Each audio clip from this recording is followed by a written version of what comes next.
Hello, my name is Josh Atkinson, and you've once again stumbled upon my oil painting YouTube channel. Before I get started with today's video, I wanted to ask everybody to hit the like button, the subscribe button, and the notification bell to help with the algorithm. Okay, so today I will show you how I made this portrait. It is of a man named Andre Leon Talley, but when he was really young, like New York in the 80s, I'm gonna guess.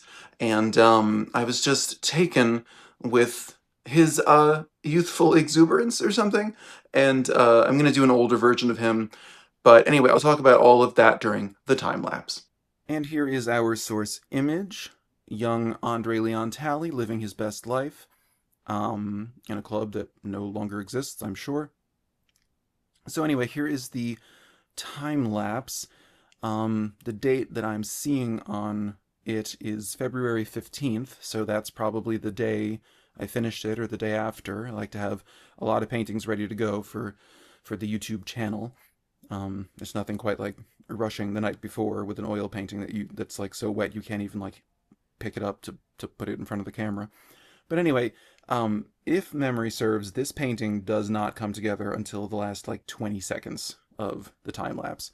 I was doing this at a time where I really just was sick of my style, which you can see behind this one. On the left is a portrait of Matt Bomer. On the right is a portrait of Milo Ventimiglia. And, you know, I prioritized the likeness, but I also prioritized style. I can't call it abstract though, because the eyes are where the eyes belong, the nose is where the nose belongs, mouth, ears, all that. And for me, the goal is to find a style of portraiture where it's truly abstract in like a Picasso sense or a Francis Bacon sense, where like the eye is behind the ear and the left nostril is under the lower lip and all that.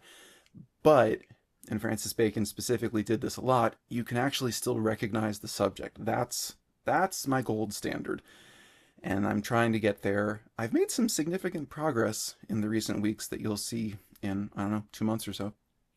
But, so that's always the goal. When I sat down to do this painting, I didn't have a clear goal. I just knew I was frustrated. So I guess it was just kind of going in the direction of standard realism, um, but but also loose. I never really, I'm never at this point, I'm not going for like a neoclassical, Bouguereau, Jacques-Louis David kind of style. I don't know that I still have the ability as much as I ever did. Like that's some truly like atelier training, which, as I say every video, I didn't go to art school. Take a shot. Um, but also hit like and subscribe. So, yeah, you can see the painting is not, the likeness is not happening. We are on a bullet train to somewhere between like Martin Luther King and I don't know, like Heavy D or something, which I'm sure would make Andre Leon Talley slap me across my untrained face. But we get there in the end. Um, I'm just going in with all kinds of colors and no plan, you know. I kind of had to really think about what is it that I want. I watched Chelsea Lang's portrait painting channel. Um, I'm sure if you've found me, I'm sure you've seen her because she is a seriously trained artist. She like just won like the highest like portrait award in, see, I'm like not a grown up. I don't even know what it was called, like Portrait Society of America or something. So she's a grown up. And she always talks about making a mock-up, like doing like a proto version of your painting before you sit down to do the formal thing with like the real canvas and the real brushes. She does it on Photoshop, which is illegal, in my book. We don't add tech. Tech is not the point of my 900-year-old medium.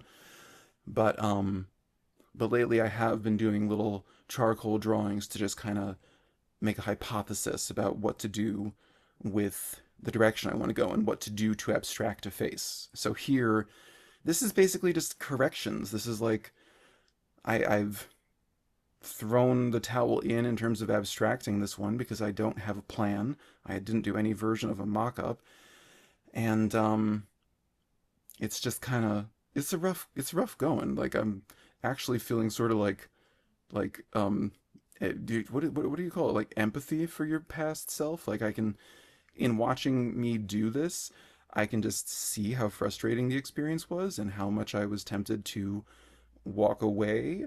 Um, and there are a lot of portraits that I walked away from in the recent months because I have felt this urge to grow beyond what I was doing, and I'm only now beginning to grasp how to do that. Part of it comes down to the medium. Oil paint, as I say many times, like this took, I don't know, 5 sittings probably. Like you kind of, well, if you're trained, you know more than I do.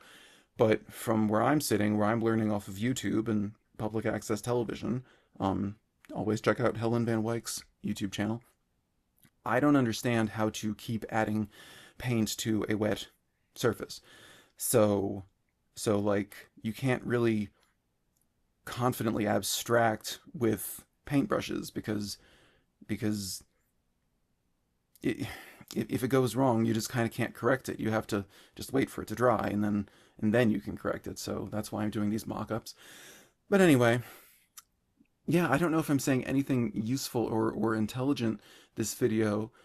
I by the end here I'm embracing like the floating collar and the very unrefined the way I painted the plaid on his jacket because the jacket is offering me some freedom the way that portraits are not. Yeah, you can see you may have just missed it, but I just like quasi stabbed the canvas panel. I just like smashed the brush against it and walked away.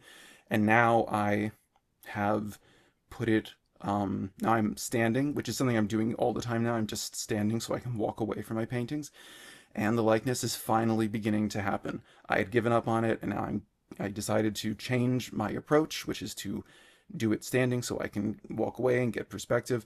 And I saw that the eyes weren't lined up correctly, and some stuff about the mouth, some color and texture and shading stuff that I throw in just because I like it stylistically, and we get a credible likeness of young Andre Leon Talley. So yeah, this is the finished painting. It's a 9 by 11 inch canvas panel. And yeah.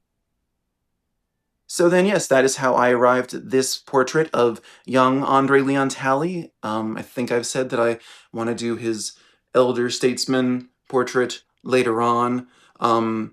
So yeah, I've been doing this style for a while, and I love it. I'm not going to stop doing it, but I want it to be one tool in my tool case, tool belt, my container of tools, as opposed to the only style I ever do. I'm moving more seriously toward abstraction. You'll see that in the coming weeks. But I needed to just kind of have a moment to step back into traditional portraiture, but still have a looseness of brushstroke and not blend everything and have little intentional, quote unquote errors, like his collar being like where it clearly does not belong. I don't know. That's just kind of what I want. So yeah, that's what I was doing with this. I wanted to say thank you for the like 40 odd new subscribers I got this week. That's a fantastic number for 1 week. I think I'm up to yes, I was at 420 for a minute there. Celebrated, however, whatever, use your imagination. And so I hope you do the same. Please continue to like and share and subscribe because I'm trying to hit 1,000 subscribers by the end of the year. Also, I have like what math, not good at it, almost a year and a half of weekly videos, so plenty of content to check out, like last week where I do a brown leaf with large brushes to make detail sort of not an issue, and then the week before I did a much more vibrant leaf and got to explore all of the mysteries of grass, which was like something I avoided for years. Anyway, thank you for watching. I'll see you next week with another leaf, but I swear it's not going to be all leaves. But yeah, anyway, I'll see you then. Enjoy, what is this, March. Enjoy March. St. Patrick's Day, I don't know. Have fun. I'll see you in 7 days. Bye-bye.